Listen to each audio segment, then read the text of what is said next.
What's up, friends? Welcome to this month's Recap Revisit. This month's Recap Revisit was chosen by Dove over on Patreon. Thank you, Dove. If you're watching this before January 1st, there's still a chance for you to go over to Patreon and sign up and choose a recap for me to revisit. And this month it is Sleigh Bells by Jo Gibson.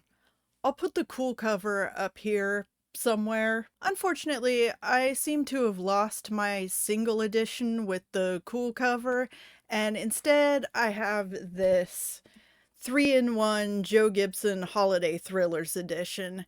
I don't like this cover. I don't like how big it is. It was terrible for taking notes with. It's also a little bit updated. We'll talk about that in some of these sections here. It was originally published in December of 1994, and this edition was put out in 2014, so we'll get to a little bit of differences there later on. So as always, we're going to start with a quick little recap of the book. Our main character is Diana. She and all her friends from college have a job at the mall that's getting ready to open the next day. A snowstorm hits, and Diana and her friends are snowed in at the mall the night before it opens. One of the 4 mall Santas decides to start killing everyone, making it look like accidents, in the hopes that he can sabotage the mall, put it out of business, and buy back the land which used to belong to his grandparents. Right! Great plan. He kills 4 of the snowbound group and starts going after the others, but they distract him, and he falls off a railing that he had loosened in the hopes of killing them. They escape on snowmobiles that were part of a raffle the mall was doing. So one of the people trapped with them is Paul. He's a college student from another college and also a cameraman for the local television station. He had his camera with him the whole time they were trapped in the mall and was filming off and on, and sometime after they escape the mall and Killer Santa, his documentary, titled Sleigh Bells, airs on the local television network. The surviving members of the group gather to watch it, and none of them seem to give a damn about their dead friends. You're a psychopath. Sucks to be them, I guess. Our next section is Killer Santa's motives. They get extremely ridiculous. Now, in case anyone out there wants to read this book, which, if you like ridiculous, so bad it's good type books, Killer Santas with unhinged motives, you might want to read this, you might want to track it down. It's really expensive online in the single original edition, but the 3-in-1 that they've titled Twisted is reasonably priced and a lot easier to find. You just don't get the cool cover. The cover's really cool, guys. I'm so sad I can't find what happened to mine. Anyway, for anyone out there who wants to read this book themselves, for that reason, I'm not going to reveal who Killer Santa is, so I'm not going to tell you the names of the people he is targeting, although I could tell you the girls he targets, because we are told in the first POV chapter that Killer Santa is a man, and is a man who works as one of the 4 mall Santas, so immediately you've got a 25% chance of guessing who the killer is. So Santa's first target is a girl named Sue, and he targets her because she had talked his grandpa into pledging money for a playground, and then Grandpa, who was in the first stages of Alzheimer's, although nobody knew it at the time, forgot that he had pledged the money, threw bills away. Somehow it went to a collection agency, and then $1,000 was taken from probate court, despite the fact that Grandpa is still alive, and I'm not sure that's how probate court works at all, or making donations to charities. I think Jo Gibson is an alien, and we'll get into that. She is like an alien desperately trying to assimilate to Earth culture, but not actually knowing a single thing about it. Santa's next target is one of the guys, so I'm not going to tell you which one so that you can't figure out who Killer Santa is by a process of elimination. When this target was a teenager, he was on a date and ran off the side of the road in the rain outside Grandma and Grandpa's house, and Grandpa went out to help get his car out of the ditch or whatever, while his girlfriend sat in the kitchen with Grandma copying down recipes. Once Grandpa and this boy had gotten his car back on the road, the boy insisted they leave immediately so the girl couldn't finish copying down Grandma's recipes. Killer Santa found this extremely rude, and also Grandpa's cold turned into pneumonia from helping the boy get his car back on the road. String him up! The third target is also one of the guys, so we'll be vague. When he was 10, he and his father entered a fly fishing contest against Killer Santa and his grandpa. Under the direction of his father, this 10-year-old boy poured glue into Grandpa's tackle box, ruining all his flies. Killer Santa and Grandpa lost the fishing competition, and Grandpa never fished again. The fourth victim is one of the girls, Heather. She is the resident mean girl. When she was in high school, her home ec class came out to Grandma and Grandpa's house so that Grandma could teach them to make her prize-winning strawberry jam. As they were leaving, Heather threw her jam into the ditch as she was getting on the bus. Grandma knew it was her because she had made fancy little labels for all the girls in the home ec class. I guess there are only girls in the home ec class. Very 90s casual sexist. We have a section for that coming up next. I don't think I have this in any of the other sections. As Killer Santa shoves Heather into a glass elevator that he's sabotaged so that it crashes and she dies horribly when it falls and shatters all around her, he says to her, "Too bad you don't like strawberry jam." Strawberry jam. Strawberry jam. Yes, she's a mean girl, but this poor girl probably had no idea what the hell he was talking about. But I kind of want to get t-shirts made up that say, "Too bad you don't like strawberry jam." Nobody would get the reference, but it would be funny to me because I would know. Our fifth target is Cindy, one of the girls who actually manages to escape. She is our main character Diana's roommate and best friend. So her capital offense crime was climbing Grandpa's trees and breaking some grafts on the branches, stealing apples. You must die. Yeah. Okay. That one's fun, but my favorite is his reason for wanting to kill Diana. Diana talked Grandma into baking some pies for the bake sale. I don't know what bake sale, just the bake sale. And then Diana had the fucking audacity to only price the pies at $2 each. You monster! The last target, who also survives, is one that I somehow passed over in my original recap. I thought that no motive was given. I suggested that maybe he had pissed on Grandpa's rose bushes or something. But what he actually did was jump a fence on Grandpa's property, get chased by his bull, and then the neighbors decided the bull was dangerous, so Grandpa had to put him down and borrow money from the bank to replace the bull. I mean, it's not as bad as pricing Grandma's pies at only $2, but sure, I guess, Killer Santa. Whatever you say, man. Guilty, guilty, guilty, guilty! Next up, we have some dated 90s bullshit. This is things like sexism, racism, references that you would only make in the 90s, that sort of thing. So first up, Joe does a racism. There's a little shipment of stuffed frogs meant for the first 300 children who show up at the grand opening of the mall. One of the characters asks what the Chinese word for frog is, and another character, a Chinese character admittedly, but written by a white woman, this character tells her that the Chinese word for frog is flog. Haha. So funny.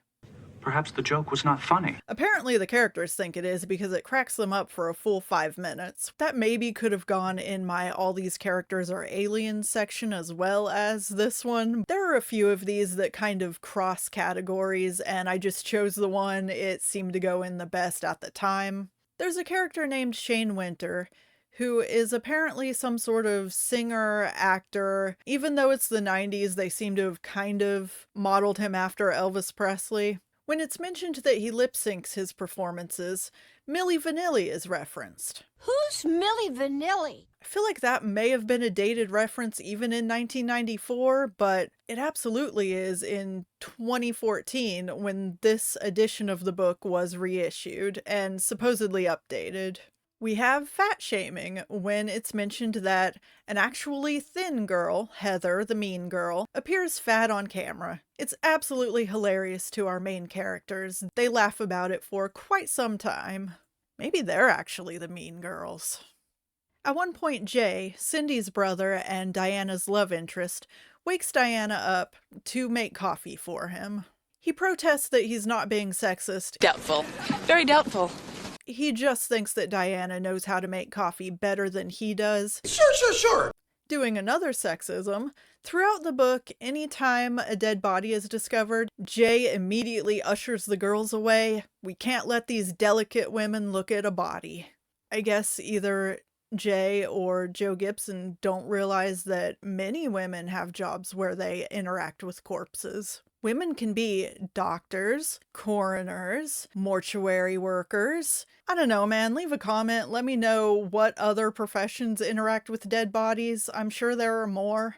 Serial killer doesn't count. Or does it? The mall they're trapped in has a movie theater, as many malls do, and these college students are psyched about seeing both a Madonna movie and the new Tom Cruise movie, Show Off.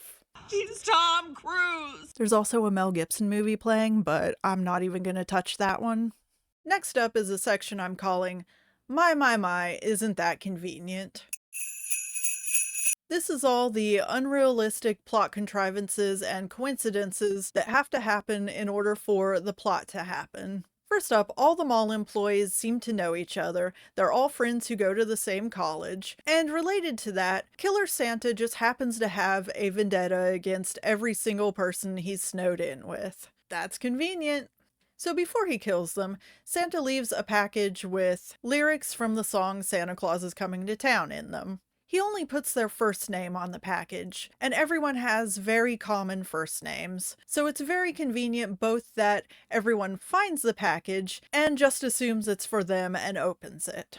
Getting back to Shane Winter, who I mentioned earlier, Diana has had a crush on him forever. She used to live next door to him, and he's coming to perform a song at the mall opening. He comes to rehearse before everyone gets snowed in, and everyone around Diana just happens to have the perfect skills to prove that he's a fraud. Nan is studying vocal music, so she's able to assess that Shane's speaking voice and singing voice are completely different, therefore he is pulling a Milli Vanilli and it's not really him singing. Cindy took piano lessons, so she's able to tell that Shane isn't really playing the piano. Betty Wu, she of the frog flog debacle from earlier, is able to read lips, so she's able to see that Shane is propositioning the news reporter, despite his girlfriend being right there with him.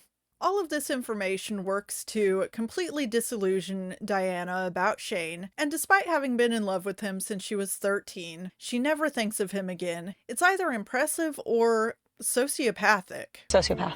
But at any rate, it frees her up to be interested in Jay, because that's the love story we're gonna get in our Killer Santa book.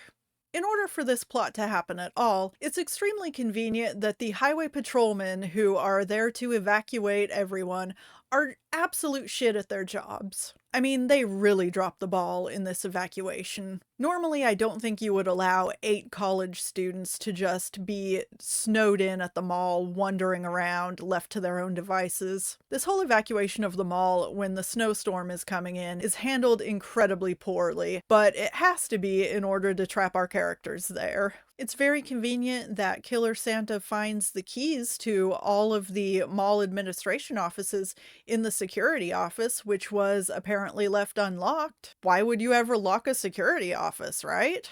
I'm not sure if this one is convenient or not, but I didn't really have another place to put it, so I put it here. At one point, Jo Gibson tries to make Paul, the cameraman that they've just met and stayed behind with them at the mall because he likes Cindy, she tries to make him into a red herring. Which doesn't make sense, because we've been told from the very beginning that Killer Santa is one of the 4 mall Santas. The killer absolutely cannot be Paul, but Jo is throwing him in there as a red herring, as a very obvious red herring, but it doesn't make any sense to do so.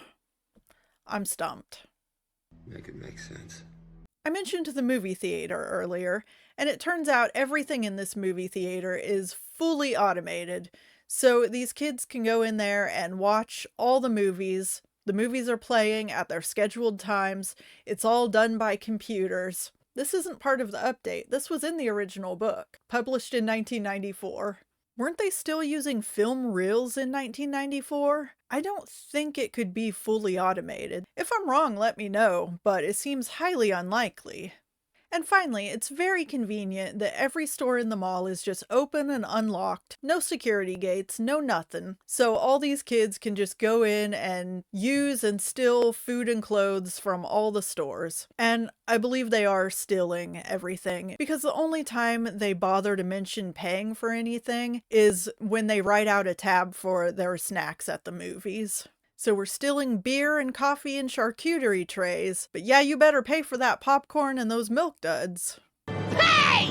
Now we come to my favorite section, which is the entire reason I love talking about this book and Jo Gibson in general, because she does a lot of the same things over and over, a lot of Jo Gibson tropes. This section is Evidence of Aliens.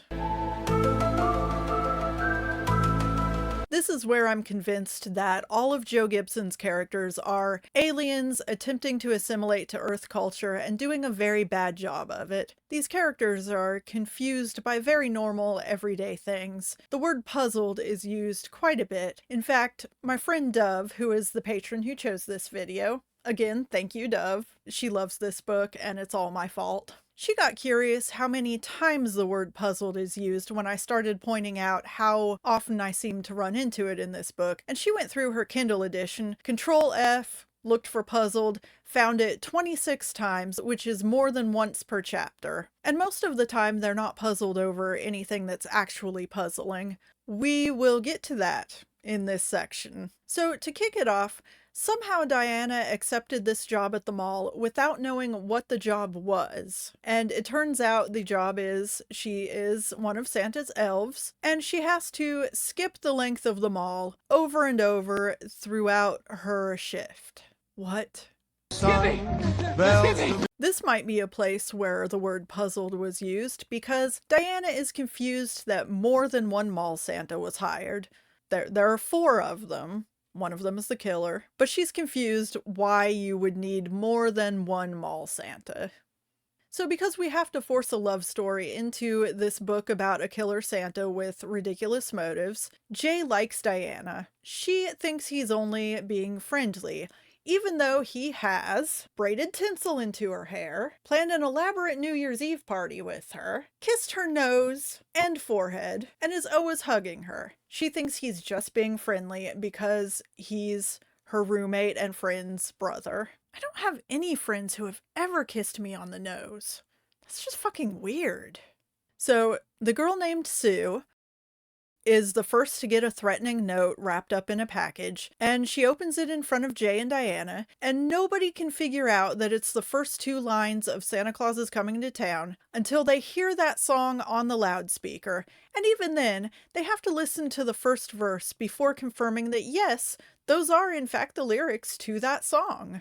At one point, while talking about Heather getting interviewed on television, Cindy makes a comment, "Isn't there some superstition that you can't take a picture of the devil?" No, Cindy.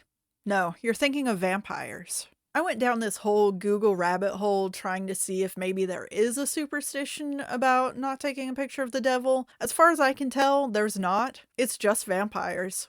You look it up, everything is about vampires. This next one is the first time Diana being puzzled by everything really stood out to me. Diana is confused because she doesn't know what a gopher is. That's a gopher in the intern sense, not the little animal sense. On the subject of vampires, at one point Diana makes a joke about garlic keeping vampires away, and Jay thinks she's being serious. Like she actually believes in vampires. Or Jay does. Sue loves Christmas carols, so much so that she wants to walk down the aisle at her wedding to Silent Night. At one point, all the action stops so that Diana can explain how coffee makers work to Jay, and Jay is literally in awe of it. I'm not sure if he's awed by how coffee makers work, or at the fact that Diana knows how coffee makers work. Once people start dying, Jay and the other guys have to move the bodies away from the scene of their accidents. I didn't flag this in my original recap of this book because I assumed they were moving them to the meat cooler in the grocery store because this mall has a full-on grocery store. But when it's first mentioned, they actually say they're moving them into the meat case. Now, anyone who's worked in a grocery store knows there's a difference between the meat cooler and the meat case. The meat cooler is the big walk-in refrigerator where you store all the meat. It's the back area. Customers don't go there. The meat case is where all the meat is displayed. The customer looks in that and says, yes, why yes, Mr. Butcher, yes, Mr. Meat Worker, I will take that one. Later on, they do go on to say it's the meat cooler. It's absolutely wild if they were just stacking corpses in the meat case. Can we put it in one of your coolers? At another point, the action comes to yet another screeching halt so that Paul can explain the inner workings of a television station and how it's a business and something capitalism. Whenever Killer Santa approaches someone in his full-on Santa costume, they inevitably start questioning who he is. He denies every single name they throw at him, and for some reason, everybody thinks that he's telling the truth and is none of the people snowed in with them. Why would a Killer Santa lie to you? At one point, everybody clapped and cheered and whistled because Jay found a light switch. Throughout the book, everybody continues to believe that these obvious murders are accidents, despite everyone getting a threatening note before they die. Guess that's just a coincidence, right? At one point, the kids decide that they would like to keep the clothes that they are using from Elaine's boutique. So someone suggests that if they do an advertisement for the boutique, they might be allowed to keep the clothes. So the action comes to a grinding halt yet again, so that these kids can do a very unnatural advertisement for this store while Paul films it. Isn't this fun? I just love getting all dressed up and going out to dinner at the Crossroads Bistro, especially when the food is this fabulous. What are you having, Jay? Beef Wellington. It's the best I've ever tasted. Say, Heather, is that a new dress? It's really gorgeous. This lovely dress is from Elaine's boutique, right here at the Crossroads Mall. Fashion experts agree that it's impossible to go wrong with basic black. And this designer creation combines style with comfort. Notice the loose, flowing design and the graceful lines of the skirt. You can add a touch of jewelry for color, or cinch in the waist with this stunning gold belt, also from Elaine's. Do yourself a favor and drop in at Elaine's boutique, right here at the Crossroads Mall, to see the latest in fashion. Also, no one knows what color sapphires are except for Heather. Apparently there's a prison down the road from the mall. That seems like good planning there. And Diana suggests to Jay that Killer Santa might be an escaped prisoner. In this interaction, Jay protests that Greystone Prison is no longer even a prison. It's a minimum security correctional facility. Jay, that is still a type of prison, my dude. So of course there comes a point in the book where, by process of elimination, the killer can only be one person. And yet, the girls are relieved when they run into that person, thinking he will protect them from the killer. I don't know, man. Maybe they think some stranger did sneak into the mall. So earlier I mentioned Paul's Sleigh Bells documentary and how they watch it and nobody cares that their friends are dead. Because you're clearly psychopaths. So Diana says that she wasn't scared watching it, even though the events were scary, but she wasn't scared because it was on TV, and they never kill the good guys on TV. I'm not sure where to start with that one. Maybe we should start with, this wasn't scripted television, Diana. This was what happened to you and your friends. There weren't writers. And also, they never kill the good guys on TV. Half of your friends died, Diana. Were they not good guys? No one in this book at any point gives a fuck that their friends are dead. Murdered. Horribly. By Killer Santa. With dumbass motives. And now we come to the final section. Thoughts and conclusions. One minor but also kind of major quibble I have with this book is the title. Now, don't get me wrong, I love sleigh bells. I love the pun. It's fun. It's a fun pun. But the Christmas carol that starts out with the word sleigh bells, bells ring, are you listening? Winter Wonderland, is nowhere in this book. The song that is the inciting incident for Killer Santa to go on his killing spree, is Santa Claus is Coming to Town. I think it would have made more sense for a line from that song to be the title of the book. I don't know, maybe Better Watch Out? That's a really good movie, by the way. You should watch that. There are tons of creepy Santa lines in that song that could have worked for a title. It's a little weird that it was Sleigh Bells instead, especially since there are a shit ton of books called Sleigh Bells. So originally I gave this book 3 stars on Goodreads. I think that still stands. I might bump it up to a 3.5 now if Goodreads allowed half stars, which they still don't. But I'm not willing to go to a 4 for this book. It is enjoyable. It's so bad it's good. It's got these ridiculous things in it, so it is a lot of fun to read. But it's not 4 stars good. I mentioned earlier that this is the updated version. It was published in 2014, and when I say updated, what I mean is they crammed in one awkward reference to a cell phone, but they left in a racist joke and a reference to Milli Vanilli. Very 2014. Who was this update for?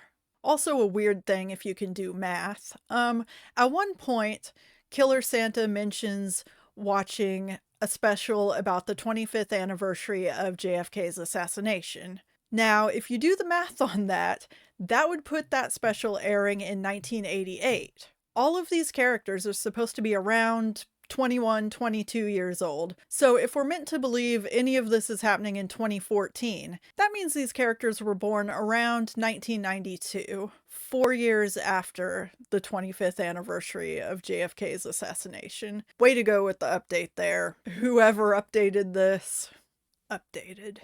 So the pacing of this book is a little weird. It does take a little while to get to the killing, but once it does, the motives just get more and more outlandish. $2 Big Sale pies. And that's a lot of fun once it gets going. The first half is a little slow, but then it ramps up. In fact, we might be able to turn this book into something good if we just fix the pacing, get rid of the whole Shane Winter story, get rid of the book coming to a screeching halt to explain everyday things, make the characters less incredulous over every little thing, and play down or get rid of the love story entirely. Then again, that might actually ruin the book because the charm of this book is how ridiculous it is and Jo Gibson's alien characters. I'm sticking with that. They're aliens. Jo herself might be an alien. I don't know. So if we want to keep the so bad it's good elements, I would say we could just fix the pacing. Move things along a little bit, maybe get rid of some of the sudden stops to explain how coffee makers work. Coffee maker! So as always, thanks for joining me, guys. If you liked this video, please subscribe, give it a like, give it a comment, tell me what your favorite aliens masquerading as humans but not really book is. I do this recap revisit every month, and if you'd like to choose a piece of media for me to revisit and cover in one of these videos, head on over to Patreon and sign up there. At the $10 level, you get the opportunity to tell me what to talk about. I choose a suggestion every month and cover that in the recap revisit video. So once again, thanks for joining me. I'll see you in the next one. It's too bad you don't like strawberry jam. See you later.